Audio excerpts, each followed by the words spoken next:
ಒಂದು ಸಾರಿಗೆ ಸಂಸ್ಥೆ. ಈ ಸಂಸ್ಥೆಯ ಅಧ್ಯಾಯ ಮುಗಿದು 5-6 ವರ್ಷಗಳೇ ಕಳೆದಿದ್ರೂ ಕೂಡ ಜನ ಇಂದಿಗೂ ಈ ಸಂಸ್ಥೆಯ ಬಸ್ಸುಗಳನ್ನು ಮರೆತಿಲ್ಲ.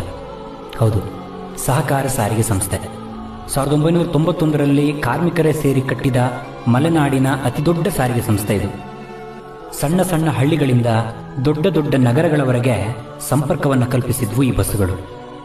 ಅದೆಷ್ಟೋ ವಿದ್ಯಾರ್ಥಿಗಳನ್ನ, ಕಾರ್ಮಿಕರನ್ನ, ಉದ್ಯೋಗಿಗಳನ್ನ ಪ್ರತಿನಿತ್ಯ ನಗರಗಳಿಗೆ ತಲುಪಿಸುತ್ತಿದ್ದ ಈ ಬಸ್ಸುಗಳು ಜನಮಾನಸದಲ್ಲಿ ಬೆರೆತು ಹೋಯಿತು.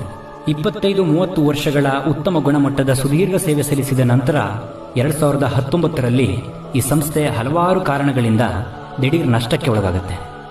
ನಷ್ಟವನ್ನು ಭರಿಸಲಾಗದೆ, ಸಾಲವನ್ನು ಮರುಪಾವತಿ ಮಾಡಲಾಗದೆ ಈ ಸಂಸ್ಥೆಗೆ ಬೀಗ ಬೀಳುತ್ತೆ. ಇಲ್ಲಿಗೆ ಏಷ್ಯಾದ ಅತಿದೊಡ್ಡ ಸಾರಿಗೆ ಸಂಸ್ಥೆಯೊಂದು ಸ್ತಬ್ಧವಾಗಿ ಹೋಗಿ ಇದರ 75ಕ್ಕೂ ಹೆಚ್ಚು ಬಸ್ಸುಗಳು ತುಕ್ಕು ಹಿಡಿದು ನಿಲ್ಲುವ ಪರಿಸ್ಥಿತಿ ಬರುತ್ತೆ.